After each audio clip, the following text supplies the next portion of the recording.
I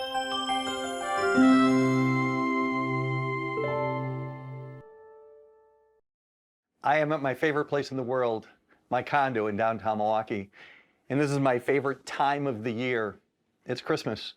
This is John McGivern's Christmas Traditions.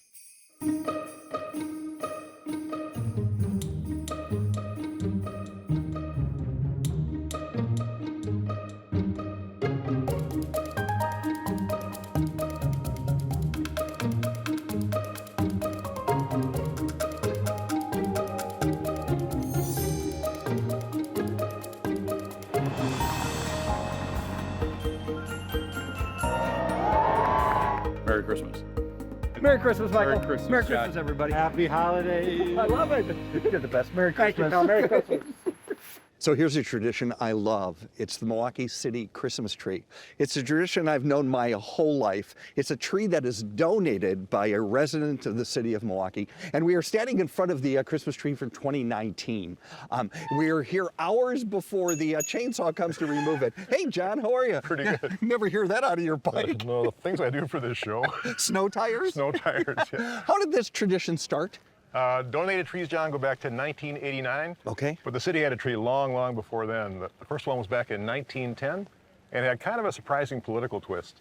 1910 was the first year that Milwaukeeans elected socialists to their top positions, mayor, alderman, and congressman, all up and down the slate. So what did socialists have to do with the Christmas trees? Back in those years, John, there were some clergymen who suspected the socialists of being anti-religious. That was not the case. A lot of these guys believed in both God and the working class, but there was an obvious need to mend some fences. It so happened that the first socialist mayor was a guy named Amos Seidel who just loved Christmas. In the first year in office, he read a magazine story about a small-town school teacher who put up a tree in her village square to cheer what she called the sojourner who could not be home for Christmas. And Seidel said, great idea, let's do it here. And so they did. It's really sweet, isn't it? It really is. Yeah. Where did they get the first tree? It was more than one. They would build a wooden platform and just cover it with hundreds of trees imported from Canada. Telephone crews would put up the scaffold because they had the ladders, and electric crews would put up the lighting. So my mom remembers the city tree in front of the library on Wisconsin Avenue. Right. I remember it on the plaza by the courthouse. Yeah, MacArthur Square, they used to call it. So has it been all over? It has been. It was on, they called the Court of Honor at Central Library until the 1950s, then it moved a couple blocks north, and it was around the courthouse for a number of years. Around the Civic Center Plaza, it was in front of the arena, so it kind of bounced around. 1989, it moved to Red Arrow Park, and it stayed pretty much in the area around City Hall ever since. It is a great tradition. It really is. Yeah. And you think about it, John, the tree that is this year's was not even a seedling when the first one went up back in 1910. But in some ways, nothing has changed. Whatever your beliefs, the message is very much the same. A light shines in the darkness, and it beams forth peace on earth, goodwill to all. Our tree. Our tree. Thanks, John. See you, John. So the McGivern tradition was a white pine tree that my dad would get from the Odd Lot tree lot on 6th and Burleigh. I used to think the trees he got were really big. Not like that one. Have any idea when that was planted? 1998. So it's 21 years old. Yeah, And how long have you lived in the house? 20 years. 20. So you've known that tree for 20 years. 20 years. And how did you decide to make the call and say it's time? It's overpowering my house. Is it? It really is. And I was like, this tree is really too big for this house now. So I was like, I'm calling the city and see if they want it. And I was quite surprised. They came out and looked at it. And then Chris came back and said the city wants your tree. It's a perfect tree. It is. It is. You are going to get so much sun in that house. Do you have any I idea? love the sun. And you'll be able to see both ways. Yes. Yeah. Christmas tree, oh Christmas tree, that leaves us so long. From in front of Daisy's house right off of Capitol Drive to next to City Hall in downtown Milwaukee, this is the 2019 Milwaukee City Christmas Tree. And I think it's a great tradition. And I bet Daisy's thinking, that tree looks great. I am on Old World 3rd Street, but when I was a kid, it was called 3rd Street. And this is part of my Christmas traditions. It would not be a holiday without Usinger sausage. So I remember this place from forever. Right. Does everyone say that to you? Well, you know, it's funny, we get letters, like people who've moved away, and they said, oh, I remember when I was a kid in your store and had to sit on the cushions around the column, and I came back to Milwaukee years and years later, and It's still the same. It is. And that's the whole point. Yes. Are there stores throughout the state? No, this is the only retail store we have. Yeah. Is on Old World 3rd Street, and that's basically because of tradition. Mail order, is that huge business for you guys? Right. Yeah, we do a lot of mail order. Now the old term is mail order. Now Yeah, it's, that's what, now well, it's, I'm old. Right. Now it's e-commerce. Oh, Right. is that what it right. is? Right. So we have a catalog business. Yeah. And then also we have our annex, which we open next door, and that has our pre-assembled gift boxes. People can just pull up, come in, we'll set you up, go, and we have all our strong carry-out folks. Hey, carry out, folks. Oh, she's like, do not take a picture of me. I know that even as we speak, there are boxes being put together, Right. and you told me that you may need some help. We need all the hands we can get, so we got you. Yeah. You look so excited.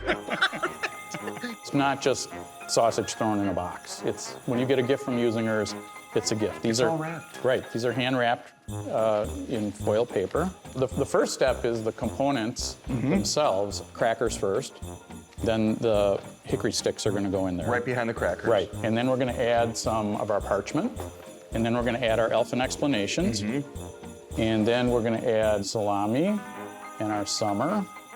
John, you can add the knife, and then we're going to add our 2 cheeses. How many 30s will go out this door this season, do you think? Well, you're talking a lot, and we're not getting a lot done here. So I'm gonna say there's probably gonna be about 6,000 or 7,000, something like that. Somewhere in that neck of the woods. 7,000 30s. Yes, right. I was hired for the day. Doing quite well. I've done 3 Well, out of the 6,000. well, we're having a review at the end. There's a written review to score your performance on. Don't you love how you've been Fritz? doing.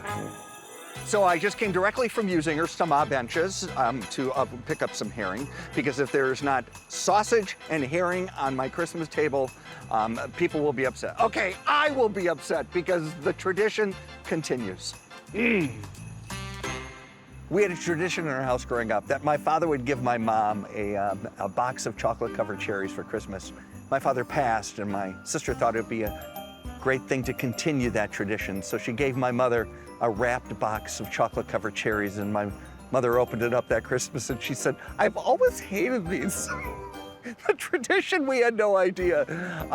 But I think it was a bad box of chocolate-covered cherries because I have tasted these, my mother has tasted these, and now my mother wants these for Christmas. So I'm gonna go get my mom her Christmas present. That's what I'm gonna do. So Buddy Squirrel, just so you know, I've known Buddy Squirrel my whole life. I have known him my whole life, too. Yeah. Well, it's been around 103 years right now, and it was started by Joseph and Lottie as Polish immigrants when they came over. Small on Mitchell Street, opened up a little store to grow to the 70,000 square feet we have here today. Buddy Squirrel is line 1? The line 1 is Buddy Squirrel. Okay. That is the heart of the company right now. All you're doing is picking them off, Yep. turning them upside down. This is one of our signature products here that we run on the average a year of over, I want to say 50,000 pounds. 50,000 pounds of Turtles, tads. Tads. Yeah, as you guys know what turtles, we Yeah. call them tads. They're caramel pecan clusters. Now it goes through the curtain of chocolate. a curtain of chocolate. Look at all. Yeah, I know. And not all of them are exactly the same. No, they're not, but believe it or not, they are all within like a gram and a half. Is that right? Yeah, so I wish How we many would- of these are you going to make today? We're gonna run 1,800 pounds, and that will be about 20,000 pieces or better. Or better. Today, yeah. They didn't see me take one off the line. And what's your secret when it comes to Tads? I would have to say the caramel. The caramel. The caramel. That is a vat of caramel made by Buddy Squirrel that is being put on to roasted pecans. This is delicious looking to me. Can I get a spoon? All of our methods here are all artisan, what we do. Everything is batch and not continuous at this point. We will continue to make traditional products for as long as we can, hold the market and Yeah. we have the consumers to buy them. That is heaven right there. I don't know if I can have the rest of it. I'll force myself. Merry Christmas, Mom. I'm here at one of my favorite places, Antiques on Pierce. I'm here to fulfill another McGivern tradition, and that is to buy an ornament wreath, a vintage ornament wreath. 1, 2. It's so good with the stainless, isn't it? Susie Dixon is the artist that I use every year. 3. We're really excited to talk to you. I'm so excited to be here. How long have you been doing this, and who taught you? No one taught me. I've been doing it for about 7 years. I just wanted to use the ornaments instead of throwing them out. 4, 5, 6. All vintage, and a lot of them are broken, and a lot of them are faded, but they are out of the landfills and into my living room. No, they're And into my selling living room. into your living room, right? 7, 8, 9. I think great. they're beautiful, and can I tell you, Thank anybody you. who comes to the house over the holidays is blown away by the work. That's so good to hear. Yeah. Because it is a lot of work. And there's always an ornament somewhere on that wreath that they will say, I remember that from Sure. when I was a kid. 10, and this year, 2019. 11. Where do you find all this? Everywhere I go to rummage sales, estate sales, church sales, and I buy a ton of them right here at the mall. So you need the ring, you need the garland. Then you start gluing. And there's a system to gluing it. What you want to do is you want to put the bigger ones all the way around. Okay, like that, huh? Yep, there you go. You go through some glue. Oh boy. Yeah. A little bit more, right. And then get your finger out of there. Okay. It's just about perfect. And then the smaller ones on the inside, and then you build up from there. Is this too small? Yeah, we'll leave that here, Phil. And then your middle is for special ones. And one of these. The specialty ones are the hardest, huh? Well, that's when you have to lay it out. Well, I hated that one. no, I'm so glad we didn't put that one on. Now, I can have it all laid out, and I can decide, oh, I can't stand this. But so That's far, fine. this one's good, isn't it? I like it, yeah. I do too. Yeah. Don't tell Susie, I do have a fake one. Guess where I keep it? We're in front of the Pabst mansion on Wisconsin Avenue. And I think that the Pabst family traditions were not so different than what the McGivern family traditions were. It's just that they had a bigger house and a lot more money, because obviously, that's not a duplex. How many rooms in the house? 64 rooms in this house. And how many are decorated? Every single one of them. Oh. Every single one, every bathroom, every foyer, landing, everything is decorated. The Pabst family back in the day would not have had a house this decorated.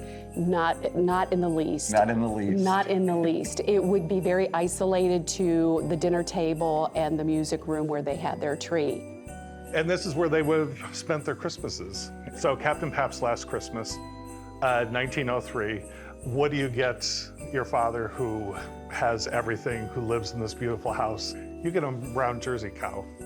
And you bring it into this room. Is that right? Yes. That's what he got for Yes, Christmas? yes. Was he so happy? He was. I don't think Mrs. Pabst was too crazy about it. For our purposes, we just think the house looks beautifully decorated at the holidays, and we want to invite guests from all over into the mansion to experience that. Here we are, close to Christmas. That's right. And it is really, it's really beautiful. How many designers does it take to do this? How much planning does it take to do this? Well, there's a lot of planning. So I always start in July. So it's like Christmas in July here. You know, start with your planning. We work with anywhere from about 10 to 12 decorators each year, depending on how many rooms each one will take on and that sort of thing. So you get this real interesting feel as you walk through each room, changes design. So Jody, just a tour of the bathrooms would be worth the visit, I believe. I believe you're correct. Yeah. Some of them are going to be like, whoa, this is really modern. But when you read the story of what they're looking to do in that space, you know, maybe they're inspired by Mrs. Pabst's story or the granddaughter. So the tall tree, Mrs. Pabst, Yeah. the white tree, Elizabeth, and then the small tree over here, the granddaughter, Elsbeth. That makes sense. Yeah, that was really their inspiration, and I think it was a great idea. So do you have any idea how many lights it takes to Oh, put this on? goodness. How many Christmas ornaments? How many bulbs? I would have no count, but I can tell you this year we have 27 trees in the house. 27 trees. On average, each tree, depending on the size, takes anywhere from 800 up to probably 2,000 lights, depending on the size of it. Number of ornaments. It is different every single year, so there is a reason to come back every single year to visit the Pabst at the holidays. These are decorations that are very reminiscent of decorations of my youth. Like this is something that the Clysmiths would have had on their front porch. And around all of these, they would have had those outdoor lights. Remember those outdoor lights back when we were kids, like people my age, like they were those really huge lights that if you touched them, it would burn your hands, your fingers would blister. It'd be like, oh, those are hot lights, yeah. Oh, those were the good old days, weren't they? So my parents would load us into the station wagon. And we would go down Wisconsin Avenue to look at all the holiday lights, and we would park the car and look at the windows at Boston Store and gimbals. Now this is what they do. They do something called the Jingle Bus, and you go down Wisconsin Avenue to look at the chandeliers that are up and down the avenue. Then you come, and in downtown Milwaukee, there are 3 parks that are so festively lit for the holidays. We're standing in the Cathedral Square, which is called Community Share Park, or you can see Zeidler Park, which is called Holiday Hearth Park during the holidays, or over to Pier Marquette, which is called Polar Park. Yeah, Jingle Bus is much like, I guess, my dad's station wagon. It's all about looking at the holiday lights. It's a great tradition. So I just decorated my Christmas tree. There are 8 strands of 100 lights, so 800 lights on my Christmas tree. Guess how many lights are involved with Miller Holiday Lights? 750,000 lights. That would take longer than an afternoon. Lots of lights, but I love them. We put a lot of effort into making this really special for people, and it's really the tradition that people have come to know and expect, and we want to keep helping them bring that to their families. Yeah, here we are, Plank Road Brewery. This is the house, Miller House, right here. That's right. Yeah, it's been here for a long time, and it's certainly front and center part of that show. Isn't it? It is. Yeah. Yep. So is this the oldest part of the property? This is a replica of Frederick Miller's original brewery house. The caves, of course, are the oldest part of Miller Valley. What's the process of getting this ready for Miller Lights? Several months of hanging lights, planning, getting music chosen, and putting all those lights and sounds together in time with that music. So there's a lot of preparation and work that we do with Clearwing Productions to make this happen. Is it fun? Oh, I love it. I bet It's probably the most fun that I have throughout the year is really, making this come to life because I know how important it is to people and we want to do it right.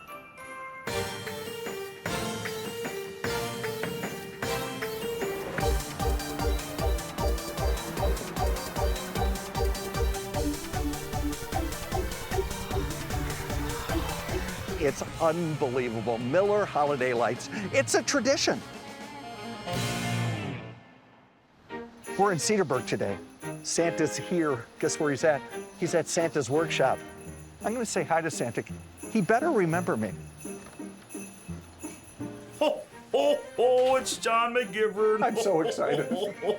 Hi, Santa. Hello, John. Hi, Mrs. Claus. How are you? How are you, John? It's so good to see you guys. You too.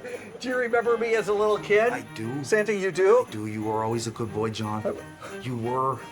I don't know if this Santa's right. Can we talk about how important this tradition is for kids of all ages? It brings magic to everybody. It does. All we have to do is show up, which is really great. That's nice. Yeah. A candy cane. Candy. That's for me? It's for you, John. And the magic continues, doesn't it? Yes, it does. John. Thanks, Santa. Yeah, you're welcome. Thank you. Merry Christmas. Merry Christmas Thanks. to you, too. So Santa's workshop in downtown Cedarburg is what generations of kids will remember when they're my age. But when I was a kid, you know what I remember so clearly? A place called the Kooky Cooky House in Capitol Court Mall. And I'm here with my friend Gino. How are you? How are you, John? Because you remember it as well as I do. Remember it. I carry things like this with me so people never forget it. You have a big wallet, don't you? I do. How great is this? Yes. I love that you are the expert of all things Kooky Cooky House. Well, my grandma lived at 62nd in Capitol, and we would see that giant tree. Remember the giant Christmas tree? And we would go there all the time to the Kooky Cooky House. And you walked in, there was was a robot that moved back and forth with his controls. There were gingerbread men mixing. There were boxing gloves kneading the dough and iron going across that flattened the dough. Then there was the cutting department that cut the dough. Then the marking department that put the eyes, nose, 3 buttons, and then they went into an old-fashioned oven. And that was the experience. And then at the end, there he was. Santa. Santa. Yeah. Yeah. And as a kid, it was like, I can't believe Santa lives in Milwaukee, and he lives in a cookie house. I mean, come on! With robots making robots. cookies. Yes. Yeah. They were able to make that in the 50s. I couldn't find anyone to recreate it. It took 15 years before we finally found the right people at Discovery World. And one guy, Wally Comans, was able to make it come back. Then we had an artist who did all the replicas of what it looked like. We had slides that showed every panel, and without that, we wouldn't have been able to do it. And I hope it becomes a tradition here as well. It meant a lot to us as kids. Yes. And what greeted us, I love the thing like this. Right. I could cry. Everywhere, all over the mall, were these signs that pointed you there. Yeah, look and it at was this. Gingerbread Fred. Gingerbread Fred. Yes. Look at him. Yep. You're the best. Merry Thank Christmas. you, Phil. Merry Christmas. When I think of my Christmas traditions, I can't help but think about this place that we're standing in front of today, Saints Peter and Paul Church on the corner of Kramer and Bradford. We would go to High Mass every Christmas morning, and we had to go to Mass before we opened our gifts from Santa. So as a kid, you'd sit in that pew and think through that whole High Mass, and it was a long one. Those High Masses were long. You'd think, oh, when's this gonna end? I just wanna go back to the Santa gifts. Saints Peter and Paul Church. We're at Aggie's Bakery on Greenfield in West Dallas. If you were to be here on Christmas Eve morning around 10 o'clock, you will find me in a line that usually goes from here to the door. I'm picking up my Yule log. Christmas is a great time. The Yule log is an absolute tradition for that time of year. Yes. It's a beautiful piece to add to your table, and above that, it's delicious. And you decorate the Yule logs that I pick up every Christmas Eve. Absolutely. I'm so excited to meet you, just so you know. We have 4 cake decorators right now, and the number of cakes that these 4 put out is actually amazing. Walk me through a Yule log assembling. They all start as a quarter of this sheet cake size. So I'm gonna fill my bag. Have you held a piping bag before? Unsuccessfully, just so Unsuccessfully. you know. You're not Aggie. I'm not Aggie. Who is Aggie? Aggie actually is the previous owner of this business. She started the business in 1977. We haven't changed any of her beloved recipes. Oh, you haven't? We have not. So Yeah. we're not only honoring her legacy, but adding to it with our own recipes as well. And this goes on top? Right on top. Oopsie, I broke mine, but shh. Trim off a little angled piece. Okay. And we're gonna place that right on top of the rest of the cake. Look at that. Perfect. Now we're just gonna Don't lie to cover. me. These two are killing me. Isn't that so sweet? We've got the roasted turkey and the feathers turkey.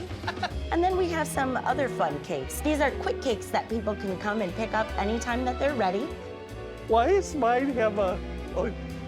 It's a Yule lump. That's what we'll call it. Lump. If you like frosting, you're gonna like mine. Do you do a big wedding business here? We have a huge wedding business You do? here. In the height of our wedding season, we do about 25 to 30 weddings a weekend. That's wild. Not bad.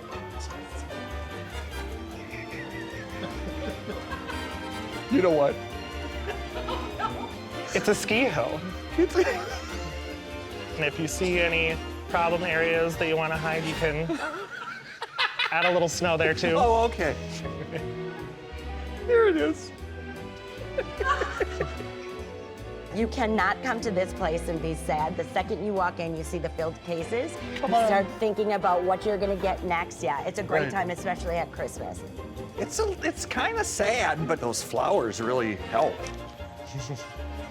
Yours looks gorgeous. Very nice. Well, thank you very much. Just They're can't go good. wrong with cake.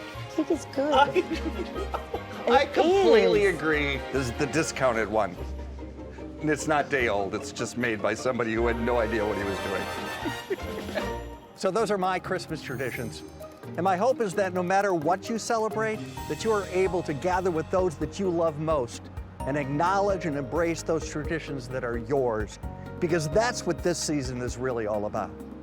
So Michael, no official in this episode, so you are the official. Okay? Excellent, thanks. So this is the deal today. You have 30 seconds to tell us about your Christmas traditions and why they're important. And Michael McGivern, are official of this episode, you can start right now. So we start Christmas Eve at your house, which is a great tradition. And My thank tradition you for too. that. Yes. Yeah. And then my favorite, I have to tell you, most important one is my family then comes over Christmas morning. Grandkids, my kids, Katie and Matthew and their spouses. And we have breakfast. And then like it started here on Bartlett Avenue, I read the Giving Tree to our kids. So many years ago it happened So here. many years Yeah. ago. And I've continued that tradition, and it gets tougher and tougher every year when I realize that I'm the tree, John. And but it's really fun. Before anybody opens a gift, I read the Giving Tree, and it's a really good tradition. 2, 1, great tradition.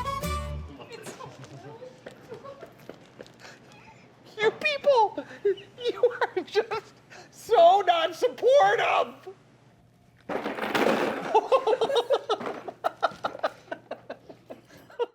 9 seasons, John, and our first holiday episode. It's great, isn't it? It really is. We wouldn't be able to do this without the financial support of our underwriters. So underwriters, thank you so much. Thank you very much. The Greater Milwaukee Foundation's Ernest C. and Florence M. Shockey Fund, and by the David A. and Nancy E. Putz Fund. The Greater Milwaukee Foundation, inspiring philanthropy, serving donors, and strengthening communities now and for the future. Michaels Corporation, serving the energy, transportation, telecommunications, and utility industries. Michaels, constructing North America's infrastructure for our future. We Energies Foundation and Wisconsin Public Service Foundation are proud to support public television. Together we create a brighter future for the communities we serve. ATC moves electricity from where it's generated to communities where it's needed. American Transmission Company, helping to keep the lights on, businesses running, and communities strong.